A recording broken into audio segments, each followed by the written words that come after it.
Hi, I'm Harrison, and in this tutorial we're going to go over on how to download, compile, and run the Half-Life 2 source code in order to create our own mod. First thing we're going to need is Steam, obviously, to load Half-Life 2 and to create a mod with. Visual Studio Net 2003 is what we're going to need to compile the source code. Let me tell you right now that Notepad will not compile the source code, and you need Visual Studio Net 2003. Although Notepad is adequate for writing C++ files, it is not C++ compiler. So, first thing that we're going to do is click here and open Steam.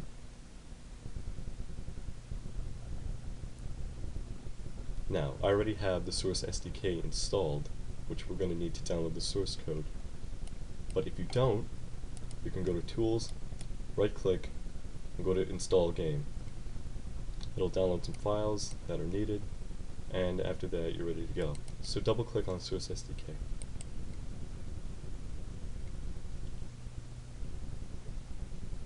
should get a screen that looks just like this. Also, the first time you run it, it's going to copy some files from the cache files over, so you could start mapping or whatever you're going to do. But what we're going to do is create a mod. So we double-click on this, and it'll bring up the Create a Mod wizard. You have four options here. The first one is Modify Half-Life 2 Single Player. This is what we're going to use. Modify Half-Life 2 Multiplayer is modifying Half-Life 2 Deathmatch code. Start a mod from scratch is basically the single player and multiplayer code together with some example files on how to create a mod that is nothing like Half-Life or no relation to it. Source code only is just the source code only for the source engine. But we don't need to worry about that since we're going to modify the Half-Life 2 single player for this tutorial, and we'll click Next. Here we're going to enter a directory for our source code files that are going to go. So we'll enter in example mod. In the mod name, this is the folder that's going to go under in source mods. This is not your mod's name, but rather a folder to keep everything organized, so we'll keep the same at example mod. Now, when we click Next, it's going to copy all the source files over from the source mod cache. So we'll just wait for this to finish. After that, all these files should go into our example mod folder where all our C++ files are. You're going to need to keep this folder here and not move it anywhere, because this is very important. These are all the files that are going to be used to compile our mod. Alright, now that's finished copying, we can click Next. The README file here tells some stuff about the source code like release notes. We don't need to worry about that, so we'll just click Finish. Alright, our example mod is all there, so if we click on Games, you'll notice that it's not here because Steam needs to be refreshed first, so we'll just exit it for now and come back to it later. Now that the first part is done, we'll go into the location of our example mod C++ source code files, which is C drive example mod, like we put in the wizard. We're going to the source. We have two Visual Studio.net project files here. We have everything, which compiles basically everything here, including the Linux SDK, all that stuff, utilities like FaceCloser if you want to change that stuff, but we're not going to worry about that. We want a mod for Half-Life 2, so we'll open up the game SDK.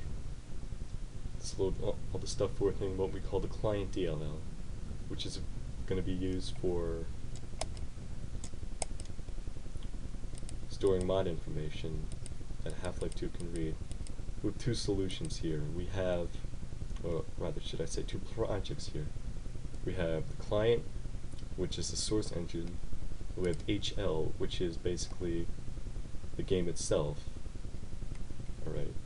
We don't need to change anything right now out of the box, so we're going to go to Build Solution, or we can press F7. This is going to build everything into one client DLL. Okay, it's been about 10 minutes since we clicked Compile, so everything should be compiled correctly, and it should have created a client DLL and a server.dll in our source mods folder. So we can go ahead and exit the program, and we'll go into source mods.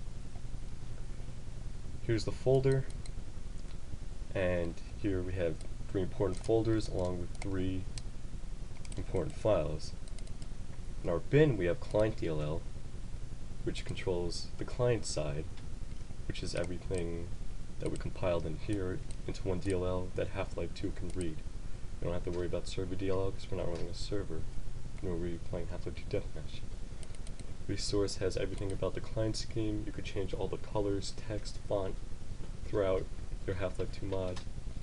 Scripts has NPC information, weapon details and information. Another vital file here we have is game info. Here we could change the name of the mod as it appears in the Steam list. Right now it's the default Half-Life 2 mod, but that's kind of boring, so we'll change it to our example mod. Alright, now that that's finished, we can go ahead and open Steam.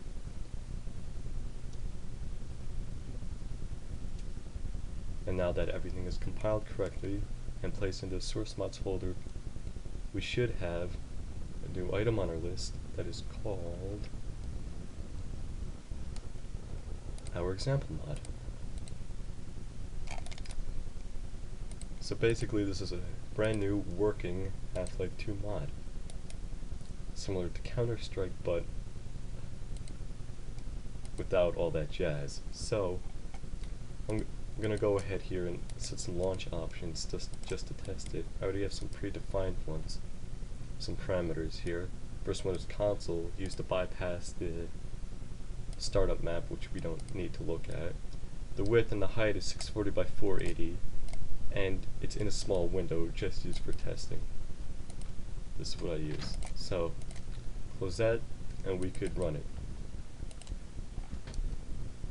Preparing to launch our example mod, and here we go.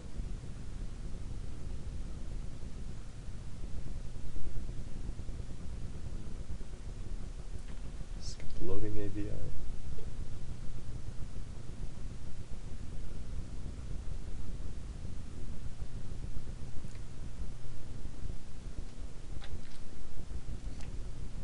Now, as you can see here, it looks exactly like Half-Life 2. That's because we have not added any custom content yet. We can modify all that through the resource files, through the script files, through the actual coding itself, which is what you're going to use most of the time.